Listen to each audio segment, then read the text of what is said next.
Majelis Ulama Indonesia menyatakan bahwa fatwa terkait dugaan penistaan agama yang dilakukan pimpinan Pondok Pesantren Al Zaitun Panji Gumilang sudah dalam tahap final. Fatwa MUI nantinya akan digunakan sebagai landasan penyidik Polri untuk menjerat Panji Gumilang.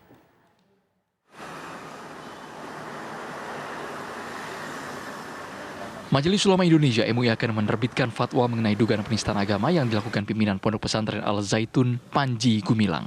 Fatwa ini sebagai tindak lanjut permintaan Bareskrim Polri untuk menelusuri unsur-unsur penistaan agama dalam proses penyidikan. Sekretaris Jenderal MUI Bidang Hukum dan HAM, Iksan Abdullah menyatakan bahwa isi fatwa sudah final dan tinggal rilis ke publik. Sifat dari fatwa itu kan baik dimohon atau tidak dimohon, itu kan merupakan pegangan atau anjuran atau nasihat bagi umat Islam, bagi umat untuk sebagai pedoman bagi yang mengikuti kan gitu loh. Jadi apalagi diminta kan, kita posisinya diminta sejak hampir 10 hari yang lalu ya sudah dimintakan, dan tim bekerja dengan penuh hati-hati ya untuk bisa merangkum fatwa itu sendiri. Ya. Ya insya Allah sudah final, tinggal dirilis. Kapan Pak dirilis? Ya hari ini atau esok sudah selesai saya kira.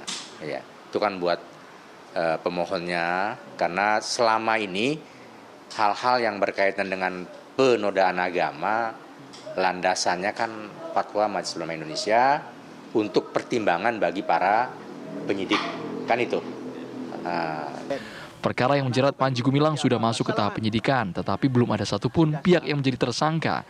Panji juga masih berstatus sebagai terlapor. Apa yang terlintas? Bung Karno iki ganteng. Bareskrim Polri melibatkan 4 hingga 5 ahli lintas bidang, baik itu ahli agama hingga pakar undang-undang informasi dan transaksi elektronik untuk mendalami dugaan penistaan agama yang dilakukan Panji Gumilang. Tim TV One mengabarkan. Pemirsa, apakah muatan fatwa cukup kuat untuk menentukan tersangka dalam kasus Panji Gumilang? Ya, bagaimana kemudian pihak kepolisian mengusut perkara Panji Gumilang dengan pedoman fatwa MUI ini, pemirsa? Kita langsung berbincang bersama mantan Kabar Reskrim Polri, Komjen Pol Purnawirawan Ito Sumardi. Selamat sore, Pak Ito Sumardi. Selamat sore Mbak Tisa, selamat sore Mas Andro. Ya, Pak Ito, ini fatwa MUI dalam proses finalisasi. Nah, menurut Bapak bagaimana nantinya pengusutan perkara Panji Gumilang ini? Ya, baik. Mungkin perlu kita ketahui dulu, MUI itu apa? MUI ini kan merupakan satu lembaga swadaya masyarakat ya, yang mewadahi para ulama, para zuama, dan juga cendekiawan Islam ya, untuk bisa membimbing, membina, dan mengayomi umat Islam di Indonesia. Tugasnya membantu pemerintah dalam melakukan hal-hal yang menyangkut kemaslahatan umat Islam, antara lain menentukan kebenaran sebuah aliran dalam agama Islam ya, dan yang berkaitan dengan hubungan seseorang muslim dengan lingkungannya. Nah, terkait dengan fatwa itu adalah sesuai dengan keputusan MUI ya. Itu dikatakan bahwa pedoman penetapan fatwa adalah bahwa fatwa itu adalah merupakan jawaban atas penjelasan ya dari ulama mengenai masalah keagamaan yang berlaku untuk umum.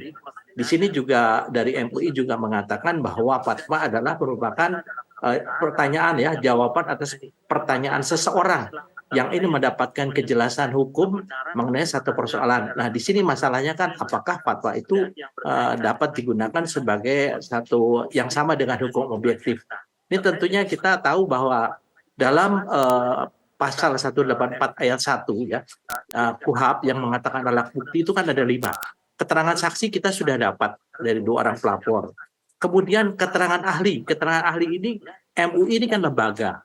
Jadi lembaga ini pada saat diberikan kepada polisi dan dimasukkan ke dalam alat bukti, maka tentu harus dicantumkan yang namanya pro justisia. Untuk keadilan, untuk hukum, atau untuk kepentingan peradilan. Ya. Jadi di sini kalau sudah namanya pro justisia, maka fatwa ini menjadi kekuatan hukum yang memiliki kekuatan hukum yang mengikat. Ini beda dengan keterangan dari perorangan misalnya dari Kementerian Agama. Itu juga keterangan ahli agama juga, tapi beda dengan fatwa MUI. Nah, karena fatwa MUI ini dikeluarkan atas dasar permintaan penjelasan daripada penyidik ataupun seseorang, maka ini dapat dijadikan sesuatu alat bukti dengan catatan dalam proses penyidikan harus dicantumkan statusnya adalah pro justisia. Jadi itu yang bisa saya sampaikan terkait dengan fatwa MUI. Sehingga kalau sudah pro justisia maka sudah merupakan mempunyai kekuatan hukum yang mengikat. Demikian, Mas Andro, Mbak Tisa. Pak Ito, kalau kasusnya ini menguat pada unsur penistaan agama, apakah memang harus berpedoman pada fatwa untuk menetapkan seseorang jadi tersangka dalam kasus Panji Gumilang ini, atau tanpa fatwa selama unsur alat bukti tercukupi dengan ahli agama, kemudian ahli ITE dilibatkan, sudah bisa sebenarnya? Ya, kalau kita mengacu kepada pasal 184 S1 kan ada 5 ya, ada 5 alat bukti termasuk keterangan terdakwa, petunjuk, surat. Kalau minimal 2 alat bukti terpenuhi, maka seseorang bisa ditetapkan sebagai tersangka. Nah, kalau untuk kasus Al Zaitun ini tentunya penyidik juga harus hati-hati.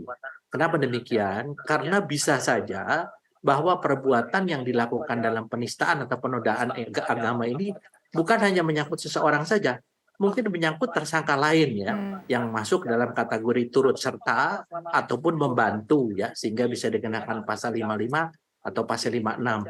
Nah, sehingga untuk masalah penetapan tersangka sebelum ada alat-alat buktinya ditetapkan secara pro justisia, betulnya penyidik tidak mungkin akan menetapkan seseorang menjadi tersangka. Tetapi paling tidak calon tersangka itu penyidik pasti sudah ada.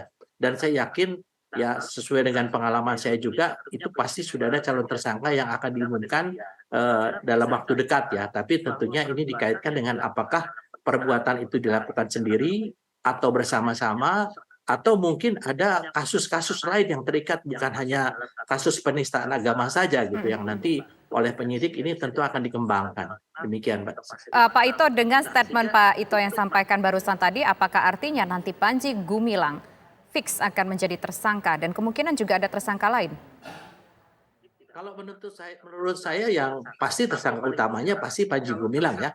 Karena kan kita melihat dari video, kemudian dari pernyataan, kemudian daripada yang disampaikan melalui video, tentu video kan merupakan satu alat bukti yang tidak terbantahkan. Kalau sudah dari hasil lab kemudian dituangkan dalam berita acara pemeriksaan barang bukti atas dasar pro justisia, maka ini sudah memiliki kekuatan hukum yang tetap. Nah, siapa yang orang mengatakan, siapa yang terlibat di sana, siapa yang terkait, tentunya orang itu ya sebagai tersangkanya.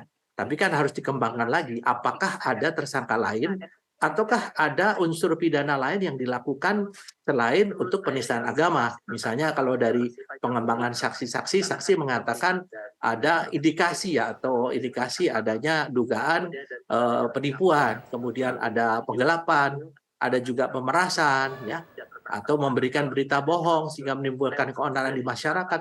Itu kan semua ada pasal-pasal pidana yang dilanggar. Nah, ini nanti terkait untuk masalah TPPU-nya. Bisa saja dari penipuan, penggelapan, pemerasan ini kemudian dikaitkan dengan masalah uang yang diperoleh ini digunakan untuk apa. Nah, itu nanti akan bekerja sama dengan PPATK sebagai predikat crime ya, predikat crime untuk kasus TPPU-nya. Tapi khusus untuk penistaan agamanya, menurut saya bukti-bukti yang ada saat ini 2 alat buktinya sudah terpenuhi. Baik, berarti dengan kata lain Pak Ito ingin mengatakan bisa saja pasal yang dijerat untuk Panji Gumilang ini, sekali lagi ini masih dugaan, masih indikasi berlipat-lipat ya Pak ya, berlapis-lapis untuk Panji Gumilang. Betul. Kan ini keterangan saksi kan kita belum tahu ya, kan itu materi penyidikan yang tidak mungkin disampaikan ke masyarakat. Tetapi saya dari pengalaman maupun pengetahuan saya di bidang hukum, memang ada hal-hal yang disampaikan oleh para saksi, adanya merasa ditipu ya, kemudian uangnya itu digelapkan, tidak dikembalikan lagi yang katanya waktu itu akan dikembalikan. Yang ketiga mungkin ada pemerasan yang sudah selesai, mereka masih dimintakan uang ya. Tapi kan ini harus dibuktikan ya. Bagaimanapun juga azas praduga tak bersalah harus dikedepankan. Kan kita tidak bisa saat ini menjudge ya atau mendakwa bahwa Panji Gumilang yang melakukan. Nah, nanti dari hasil-hasil itu akan disampaikan ke penuntut umum. Di dalam proses peradilan lah yang nanti akan secara terbuka menjelaskan peran dari Panji Gumilang ataupun mungkin ada pihak lain. Dan juga apakah tindak pidana yang dilakukan Panji Gumilang itu hanya penistaan agama atau menyangkut tindak pidana lain. Nah, itu tentunya akan kita lihat secara jelas pada saat diproses peradilan. Demikian. Baik, terima kasih Pak Ito Sumardi atas waktunya sudah bersedia berbincang bersama kami. Selamat petang.